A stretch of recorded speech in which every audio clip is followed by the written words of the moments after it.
Bismillahirrahmanirrahim. Assalamualaikum warahmatullahi wabarakatuh. Baiklah, di sini saya Lailatul Fatihah akan mempresentasikan tentang sejarah Tadwin Al-Hadits, latar belakang tokoh-tokoh dan periodisasinya. Baik, sebelum kita memasuki materi, maka alangkah baiknya kita mengetahui apa itu tadwin. Baik, tadwin ini artinya adalah pembukuan. Sebagaimana disebutkan juga oleh Mana Al-Qattan bahwasanya tadwin itu bukanlah menulis, sebab menulis itu ialah seorang menulis satu lembar ataupun lebih, sedangkan tadwin itu proses mengumpulkan tulisan dari lembaran-lembaran hafalan yang ada di dalam dada, kemudian dikumpulkannya menjadi satu. Itulah yang disebut dengan tadwin atau pembukuan. Nah, berbicara tentang sejarah Tadwin Al-Hadits, maka latar belakangnya yaitu apabila kita berbicara tentang hadis, maka tidak kalah pentingnya seperti kita berbicara Al-Quran. Mengapa demikian? Karena hadis itu merupakan sumber hukum Islam kedua setelah Al-Quran, dan hadis pun menjadi pelengkap Al-Quran. Nah, sejarah perkembangan hadis ini terjadi pada masa Rasulullah, tepatnya pada abad 1 Hijriah. Nah, namun pada masa itu hadis belumlah dibukukan, sebab fokus utama Rasulullah dan para sahabat itu untuk melakukan pembukuan pada kalamullah, yaitu Al-Quran. Nah, serta metode penyampaian hadis yang disampaikan oleh Rasulullah itu diterima oleh sahabat dengan cara hafalan dan catatan biasa. Nah, mengingat pentingnya sejarah Tadwin Al-Hadits ini, karena dengan kita mempelajari sejarah Tadwin Al-Hadits, maka kita akan mengetahui bagaimana sih asal muasal pembukuan hadis itu. Kemudian kita akan mengetahui juga bagaimana sih hadis dhaif, bagaimana sih hadis hasan, bagaimana sih hadis sahih, seperti itu. Sehingga dengan mempelajari sejarah Tadwin Al-Hadits ini menjadi landasan, menjadi sumber bagi kita dalam menentukan kualifikasi hadis. Bisa menjadi sumber bagi kita dalam menentukan sahih tidaknya sebuah hadis, bisa menjadi pengetahuan yang lebih terkait sejarah pembukuan hadis dari awal sampai yang ada saat ini, seperti itu. Nah, dengan demikian pembahasan ini mencakup 4.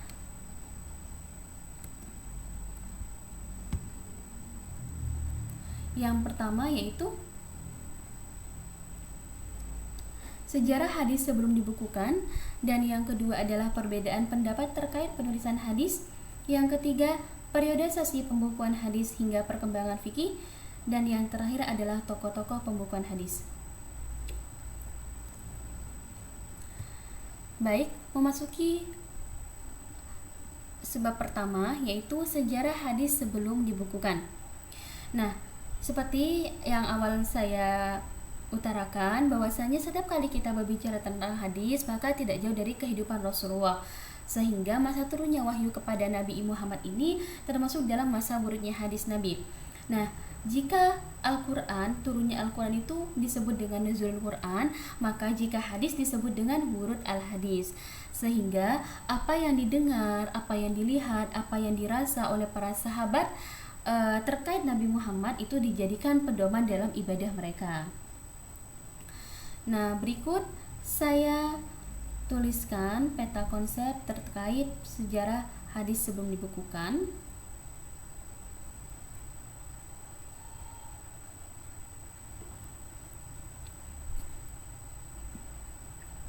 Nah, qabla tadwin al-hadis, hadis sebelum dibukukan, yang pertama sejarah wurud hadisnya, kemudian berkembang pesat di Yastrib.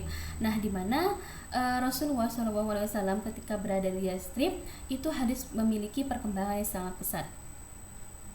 Nah, padahal pada saat itu kondisi masyarakat sebelumnya itu adalah masyarakat yang ummi. Apa sih masyarakat ummi itu? Yaitu masyarakat yang belum memahami, belum mengenal terkait bahasa dan tulisan.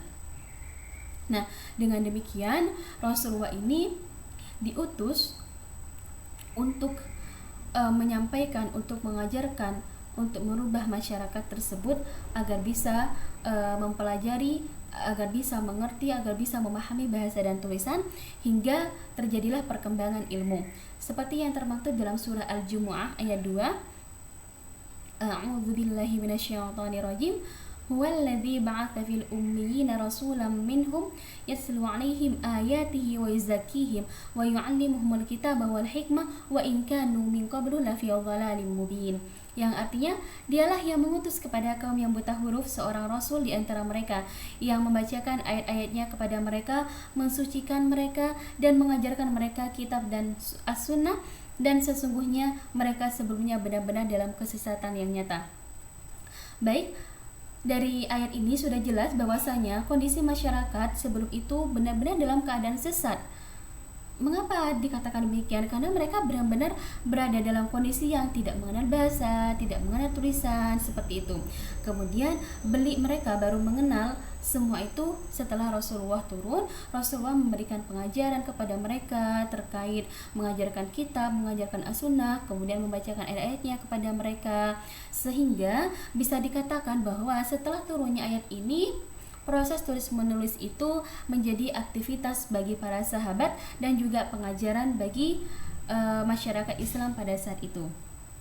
Nah, setelah para sahabat itu memahami tulis-menulis, maka terdapat metode memperoleh hadis ini. Ada 3. Yang pertama itu adalah qaul atau perkataan. Nah, di sini Rasulullah dalam menyampaikan hadisnya itu berupa ucapan, baik ketika Rasulullah sedang mengadakan majelis ilmu, sedang berkhutbah ataupun yang lainnya.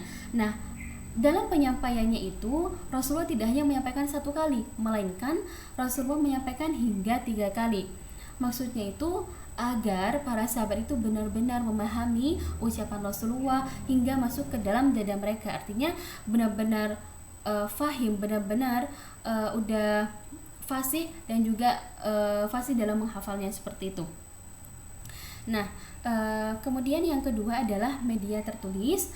Jadi Rasulullah menulis hadis kepada para sahabat yang piawai. Selain menulis hadis, juga menulis surat-surat yang biasanya kepada gubernur-gubernur, raja-raja.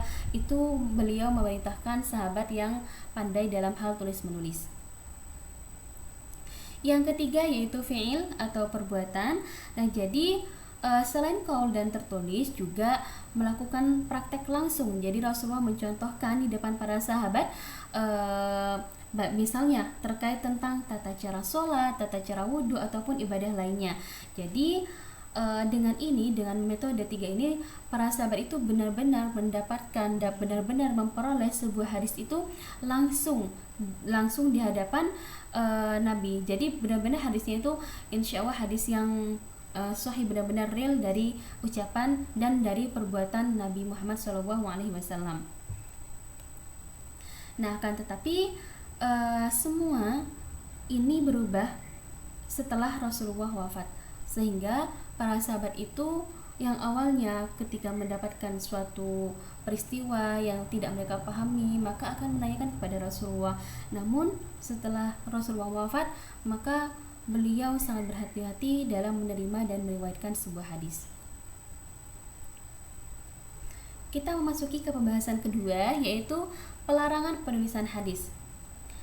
Nah, dalam perjalanannya hadis itu tidak serta-merta mulus begitu saja. Jadi setelah hadis turun kemudian langsung dibukukan, tidak demikian. Akan tetapi melalui proses yang sangat panjang, bahkan dalam prosesnya ini memiliki argumen, yaitu di mana Rasulullah melarang dan ada kalanya juga Rasulullah memperbolehkan dalam penulisan hadis ini. Nah, baik, kita lihat lebih lengkapnya. Yang pertama, larangan menulis, kemudian perintah untuk menulis. Nah, sebenarnya hadis-hadis terkait 2 argumen ini ada beberapa, namun yang saya ambil hanya satu-satu. Yang pertama, larangan menulis. Rasulullah SAW telah bersabda, "Janganlah kamu menulis sesuatu yang berasal daripadaku kecuali Al-Quran. Dan barang siapa yang telah menulis daripadaku selain Al-Quran, maka hendaklah ia menghapuskannya."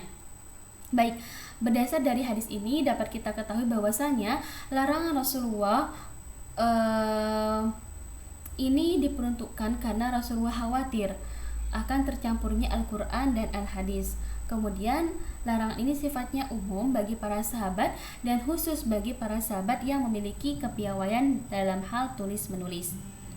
Nah, dalam kondisi lain, Rasulullah itu memperbolehkan menulis hadis seperti yang diriwayatkan oleh Abdullah bin Umar, yaitu aku pernah menulis segala sesuatu yang kudengar dari Rasulullah. Aku ingin menjaga dan menghafalkannya, tetapi orang-orang Quraisy melarangku melakukannya. Mereka berkata, kamu hendak menulis hadis, padahal Rasulullah bersabda dalam keadaan marah dan senang. Kemudian aku menahan diri untuk tidak menulis hadis hingga aku ceritakan hal itu kepada Rasulullah. Lalu beliau bersabda, tulislah, maka demi zat yang aku berada dalam kekuasaannya, tidaklah keluar dariku selain kebenaran. Jadi dari hadis ini dapat kita katakan bahwasanya Rasulullah ini memerintahkan atau memperbolehkan menulis hadis itu kepada para sahabat yang memang mereka itu piawai atau pandai dalam hal tulis menulis.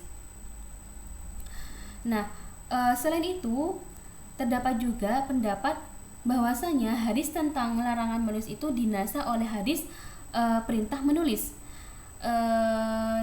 Yang mana larangan menulis itu terjadi pada masa awal Islam sebab dikhawatirkannya tercampur antara Al-Quran dan hadis. Namun setelah umat Islam itu memahami isi kandungan Al-Quran, kemudian mereka bisa membedakan antara kandungan Al-Quran dan Al-Hadis, maka hadis tentang larangan itu dinasa dengan hadis perintah menulis, dan akhirnya hukumnya menjadi boleh untuk menulis hadis seperti itu. Nah, alasan Rasulullah melakukan pelarangan penulisan ini ada 4. Yang pertama itu di mana Rasulullah dalam menyampaikan hadisnya itu bersifat umum, tidak selalu berada di hadapan sahabat yang pandai. Pastikan misalkan ketika dalam sebuah majelis, maka Rasulullah menyampaikannya itu secara umum. Jadi para sahabat berkumpul, ada yang pandai, ada yang tidak, seperti itu. Nah, jadi alasan pelarangannya itu sebab tidak semuanya sahabat kan pandai. Dikhawatirkan para sahabat yang tidak piawai itu mereka salah dalam lafadznya ataupun dalam hal lainnya, seperti itu. Yang kedua yaitu fokus sahabat dan Nabi hanya pada Al-Quran, seperti yang dikatakan di awal bahwasanya perhatian mereka itu masih pada Al-Quran, belum pada ranah hadis, seperti itu. Yang ketiga, meskipun Nabi memiliki sekretaris, namun beliau itu diperintahkan untuk mengumpulkan, untuk menulis kalamullah, bukan untuk menulis hadis, seperti itu. Jadi memang pada masa ini, pada masa awal ini fokusnya, perhatiannya itu masih pada kalamullah, bukan pada as-sunnah, seperti itu. Dan yang terakhir, sangat sulit untuk melakukan pencatatan secara langsung terkait perbuatan itu, takrir dan hal ihwal orang yang masih hidup, serta peralatan yang tersedia pada saat itu masih sangat sederhana seperti pelepah kurma dan lain sebagainya, sehingga hal ini masih sangat menyulitkan dalam perihal tulis menulis seperti itu. Kemudian kita memasuki materi yang ketiga, yaitu periodisasi perkembangan hadis hingga pengaruhnya terhadap perkembangan ilmu fikih. Nah, periodisasi tadwin al-hadis ini dimulai pada masa Nabi Muhammad, kemudian ke masa sahabat, masa tabi'in, hingga memiliki implikasinya terhadap perkembangan ilmu fikih sampai saat ini. Nah, berikut saya paparkan terkait periodisasi tadwin al-hadis. Ada 7 masa, di mana masa pertama terjadi pada masa Nabi Muhammad, kemudian masa sahabat, yang ketiga masa tabi'in, yang keempat masa penulisan dan pembukuan, yang kelima masa pemurnian, yang keenam masa pemeliharaan, penerbitan dan penghimpunan, dan yang terakhir adalah masa pensyarahan, penghimpunan dan pentahrijan.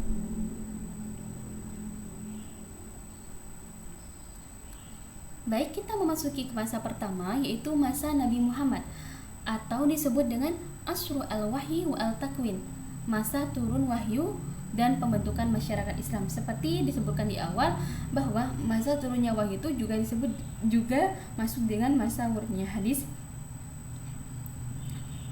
Nah, di mana Nabi Muhammad dalam menyampaikan hadisnya itu melalui majelis ilmu. Semua hal ihwal Nabi itu diberitakan kepada para sahabat. Bahkan peristiwa-peristiwa yang terjadi, yang dialami oleh umat Islam ataupun yang dialami oleh Nabi sendiri, para sahabat itu menanyakan hukumnya langsung kepada Nabi. Kemudian dari peristiwa-peristiwa tersebut, para sahabat itu mengumpulkannya dalam sebuah lembaran atau disebut dengan Shahifah. Nah, di mana pada masa Nabi ini terdapat beberapa sahabat yang memiliki Shahifah seperti Abdullah Amr bin As, Abu Bakar As-Siddiq, Ali bin Abi Thalib, dan lain sebagainya. Kemudian metode penyampaian hadis pada masa Nabi ini ada dua, yaitu secara langsung dan tidak langsung. Ya, di mana secara langsung itu ya seperti datang langsung dalam majelis ilmu, ketika khutbah, dan lain sebagainya. Dan yang tidak langsung itu mendapatkan berita dari sahabat lain seperti itu. Nah, akan tetapi pada masa ini proses tulis menulis atau kegiatan tulis menulis itu sudah mulai ada seperti yang sudah dijelaskan di awal.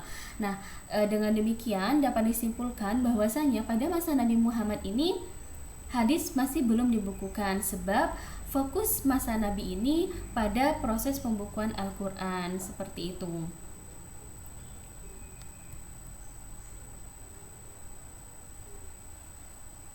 Kita masuk ke masa yang kedua, yaitu adalah masa sahabat atau disebut dengan asru at-tathabbut wa al-iqlal min ar-riwayah, masa membatasi dan menyedikitkan riwayat.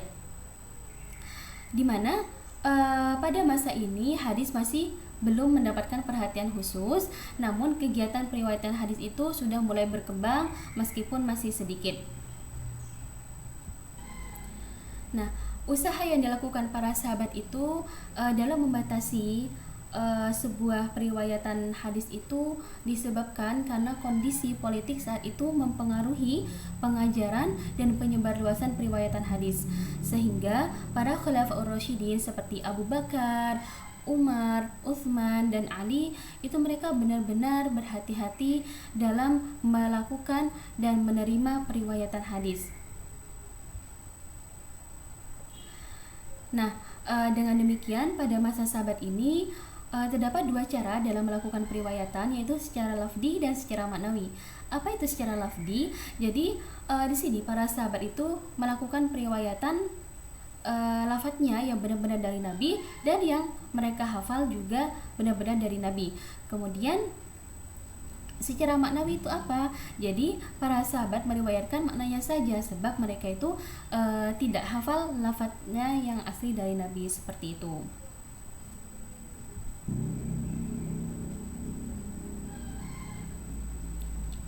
Kemudian menurut Ajaj Al-Khatib, beberapa hal yang menjadi penyebab pada masa ini belum menghimpun hadis dalam satu kitab itu, yang pertama adalah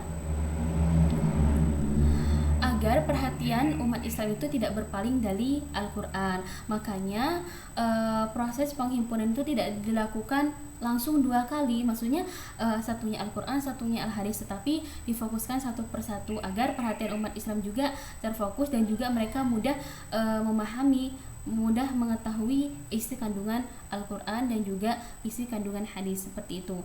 Kemudian yang kedua, para sahabat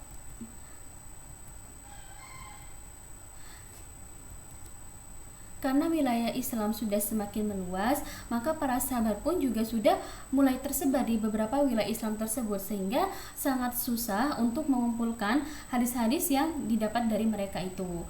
Kemudian yang ketiga, terkait pembukuan hadis ini terdapat perselisihan pendapat dari para sahabat, baik terkait lafadznya ataupun kesahihan hadis tersebut. Sehingga dari tiga sebab ini menjadi hal yang sangat penting mengapa hadis itu masih belum dibukukan pada masa ini. Kemudian kita masuk ke masa selanjutnya, yaitu masa tabi'in atau disebut dengan asru intisyar ar-riwayah ila al-ansar, masa berkembang dan meluasnya periwayatan hadis. Nah, di mana pada masa ini itu umat Islam sudah tersebar sangat luas, bahkan keluar dari kawasan Jazirah Arab. Kemudian masalah institusi sosial keagamaan, kelompok dan juga pemikiran Islam itu juga mulai bermunculan. Namun pada masa tabiin itu sama seperti masa sebelumnya, jadi mereka itu masih sangat berhati-hati dalam menerima dan melakukan periwayatan hadis. Nah, berdasar pada perluasan wilayah Islam ini, maka terdapat beberapa kota-kota yang menjadi sumber, yang menjadi tempat pembinaan periwayatan hadis pada masa tabi'in ini, dan juga akan menjadi tempat para tabi'in dalam meriwayatkan hadis, dalam mencari hadis hingga meriwayatkan hadis di sana. Adapun kota-kota yang menjadi tempat tabi'in dalam meriwayatkan hadis itu seperti Mekah, Madinah, Basrah, Kufah, Syam, Mesir, dan lain sebagainya.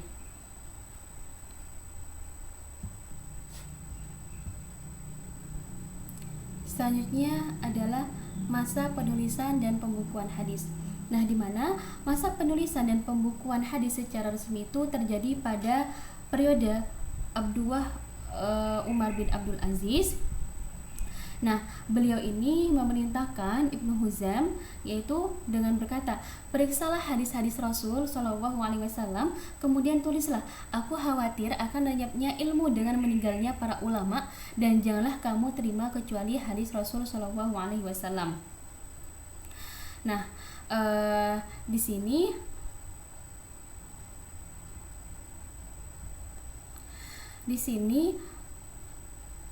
Umar bin Abdul Aziz itu memerintahkan untuk mengumpulkan hadis. Kemudian latar belakang Abdul Aziz itu melakukan pembukuan yang pertama yaitu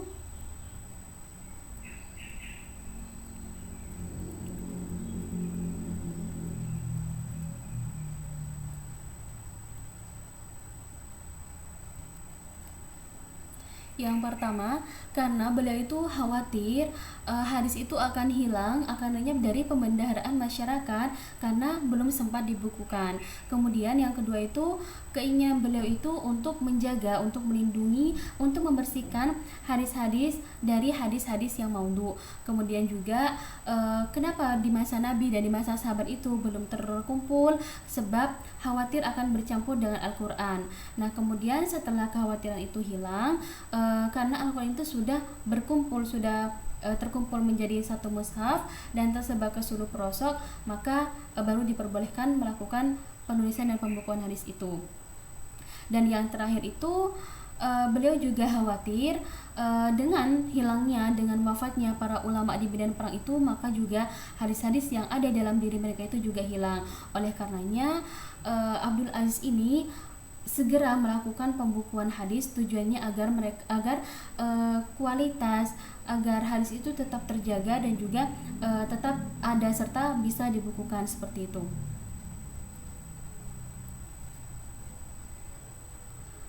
Nah, kemudian selain mengutus Ibnu Huzam, maka Abdul Aziz itu juga meminta Ibnu Syihab Az-Zuhri dengan beliau itu menggalang para ulama yang tersebar itu untuk mengumpulkan hadis-hadisnya, sehingga Ibnu Syihab Az-Zuhri itu dikenal dengan penghimpunan hadis yang paling banyak seperti itu.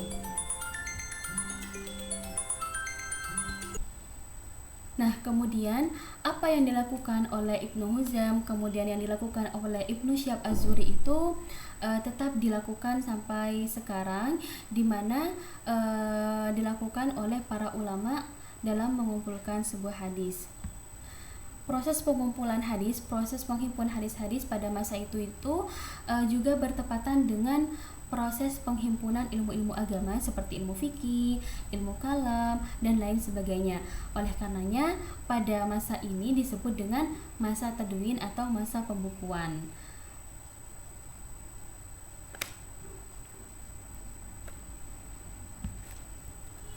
Selanjutnya adalah masa pemurnian.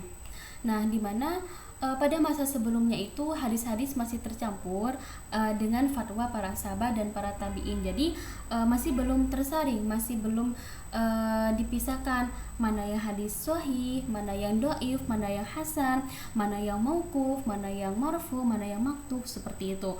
Oleh karenanya di sini ulama hadis itu mereka membuat kaidah untuk menentukan kualitas hadis tersebut, apakah itu sahih, dhaif ataupun hasan. Nah, kemudian dari situ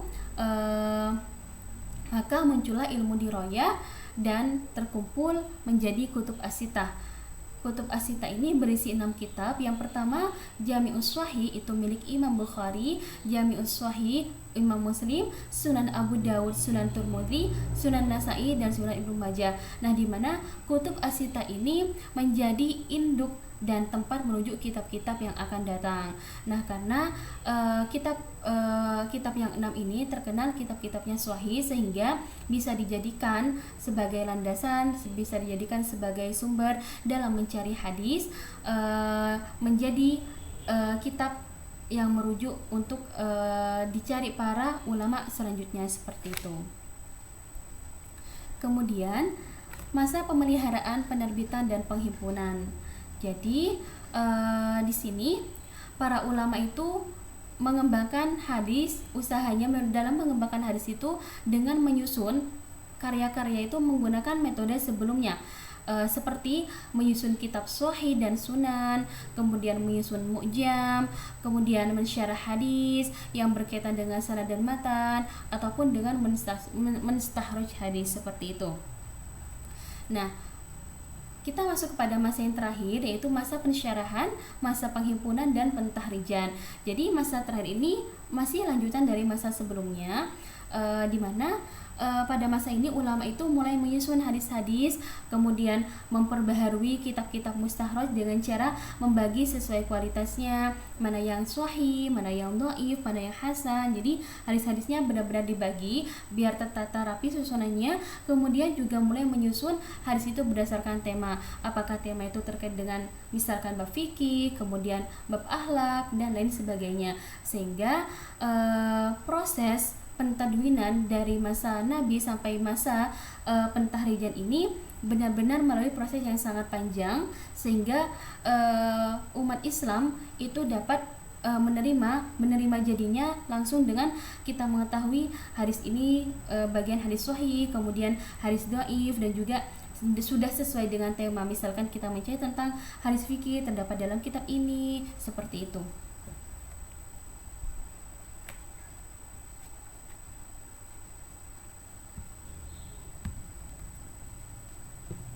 Kita memasuki pembahasan selanjutnya, yaitu pengaruh pembukuan hadis terhadap perkembangan fikih.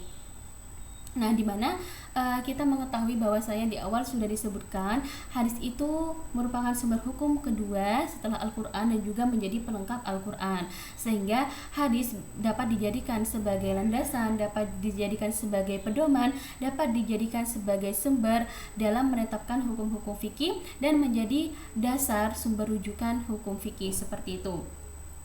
Nah, sehingga apabila terdapat sebuah persoalan dalam fikih, maka para ulama itu akan mencarinya di Al-Quran dan hadis. Namun apabila di keduanya itu tidak didapatkan, maka para ulama itu menggunakan ijtihad mereka dalam memecahkan sebuah persoalan tersebut. Nah, kemudian pengaruh pembukaan hadis ini memiliki beberapa dampak. Yang pertama adalah munculnya mazhab-mazhab fikih. Nah, munculnya mazhab-mazhab fikih itu terjadi pada awal masa kejayaan Islam, tepatnya pada masa Abbasiyah. Nah, terdapat beberapa mazhab seperti mazhab Imam Syafi'i, kemudian Malik bin Anas, dan lain sebagainya. Banyak sekali mazhab-mazhabnya, namun lama-kelamaan mazhab-mazhab tersebut hilang, dan sampai sekarang masih bertahan, itu seperti mazhab Sunni. Seperti yang kita ketahui, ada mazhab Syafi'i, mazhab Hambali, mazhab Hanafi, mazhab Maliki, seperti itu. Kemudian ada mazhab Syiah, mazhab Khawarij, dan lain sebagainya. Kemudian yang kedua adalah pembukuan hadis menjadi sumber fikih. Jadi hadis itu kan dijadikan sebagai rujukan dalam menentukan hukum fikih. Nah, sehingga syaratnya itu harus kita tuh benar-benar mengetahui, benar-benar mencari tahu tentang keabsahan hadis tersebut, apakah hadis itu benar-benar bersumber dari Nabi atau tidak, sehingga akan jelas hadis itu sahih, dhaif ataupun hasan, seperti itu. Jadi dalam melakukan pembukuan hadis menjadi sumber fikih itu tidak sembarangan, tetapi melalui proses dengan mencari tahu tentang kesahihan hadis tersebut. Dan yang terakhir yaitu mempermudah para ulama dalam berijtihad ataupun istinbat hukum fikih. Sebab sebelum hadis dibukukan itu, para sahabat itu melakukan ijtihad berdasar pada hadis yang diterima dari sahabat dan tabi'in. Namun setelah dibukukan semuanya itu berubah, sehingga para sahabat itu lebih mudah, lebih bisa melakukan ijtihad dan istinbat hukum itu terkait dengan fikih melalui kitab-kitab fikih seperti kitab karangan Malik bin Anas, yaitu kitab Muwatta. Kitab Muwatta ini adalah kitab hadis dan fikih pertama yang dibukukan, seperti itu. Nah, pembahasan yang terakhir yaitu tokoh-tokoh pembukuan hadis. Nah, di sini ada dua, yang pertama adalah Az-Zuhri dan yang kedua adalah Malik bin Anas. Nah, di mana Az-Zuhri nama panjangnya adalah Abu Bakar Muhammad bin Muslim bin Shihab bin Abdullah bin Al-Haris bin Zahra bin Kitab bin Murrah Al-Quraisy Al-Madani. Nah, beliau ini lahir pada tahun 50 Hijriah pada masa pemerintahan Muawiyah bin Abi Sufyan. Nah, beliau inilah yang terkenal sebagai tokoh pembukuan hadis pada masa Abdullah bin Abdul Aziz sampai saat ini. Kemudian yang kedua adalah Malik bin Anas. Malik bin Anas bin Malik bin Abu Amir al-Asbahi. Beliau lahir tahun 95 di Madinah. Karya fenomenalnya itu adalah kitab Muwatta, yaitu seperti yang sudah disebutkan sebelumnya.